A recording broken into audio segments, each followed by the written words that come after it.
Have a listen to this.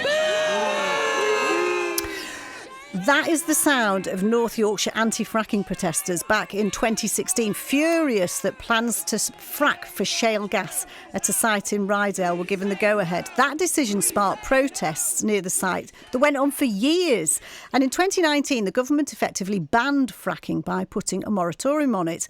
Now, one of the people at the centre of those anti-fracking demonstrations is a director of Third Energy, the firm which wanted to frack. And he'll find out today if its green energy plans at the same site in Rydale can move to the next stage. Well, BBC Radio York's political reporter Richard Edwards is following all this. And this sounds, Richard, like a massive turnaround. What's going on and why is today important? Yeah, you're right, Julia. Good morning. Now, Steve Mason's the person you're talking about. He's still involved in the anti-fracking movement, but he's now a boss at Third Energy, which isn't involved in fracking anymore.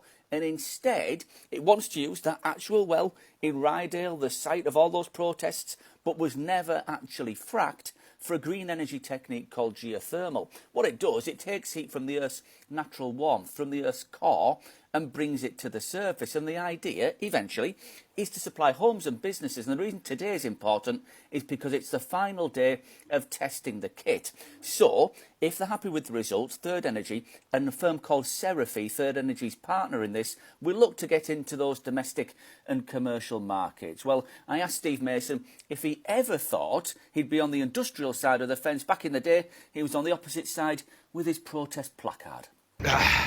No, it's a surreal journey. It generally is, and hooking up with Russell, it was like a meeting of minds. Russell was the MD of the company, so when we hooked up together, we had a meeting of minds. I challenged Third Energy at the time to go renewable early 2020, and the journey has been a very, very interesting one and a very exciting one.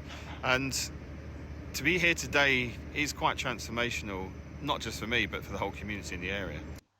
So that was Steve Mason there. What do local people, many of them who were properly against fracking, what do they make of the site being used for this idea?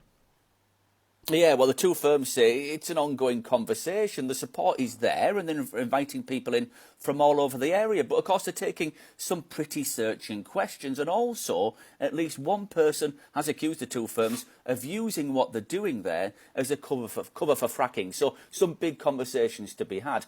There were some local parish councillors, very supportive, who appeared in a promotional video done by the firm. But I'm looking forward to going and talking to the villagers myself. So I'll report back once I've done that.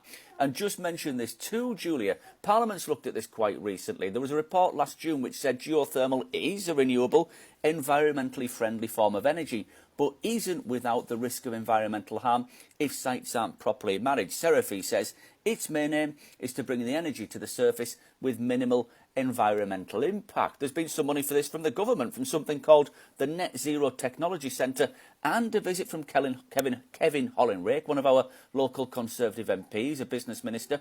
The site's in his Thurston Moulton constituency, and Mr Hollinrake also a close colleague of the Prime Minister, so this should be well on Westminster's radar. Carl Farrow is the Serafi chief executive. He told me about a plan that would really give Rydale some spirit. Yeah, so we've had an idea for a while about this, to look at developing a distillery concept. So distilleries generally use high temperature at flash heat. Because of the high temperature, to look at bringing a distillery here. And we are in discussions with a developer to actually look at building a distillery project on this site, which hopefully, moving forward, will be a great tourist attraction for the area, but at the same time create a corporate events sort of scenario and something to bring people to, which actually could stimulate a use of rum or something in this area, which hopefully the locals will be proud of. The Rydale rum. Rydale rum, yeah. That's Carl Farrow from Serafi. And Richard, this is a couple of days after another renewable energy plan in Rydale was rejected. Yeah, that's right, Julia. Lots of controversy around this one. This was for a solar farm on agricultural land near Malton, close to Eden Camp, and the firm behind it said it would provide energy for 40% of Rydale's homes. Council officers recommended it went ahead, but councillors on the planning committee, well, they were concerned about the loss of farmland and they rejected it. But that decision isn't necessarily final because the application is now on its way to Michael Gove. He's the Levelling Up Secretary, and the decision he takes and the speed he takes it at, well, they'll give clear signals, Julia, on how big a priority green energy is for this government.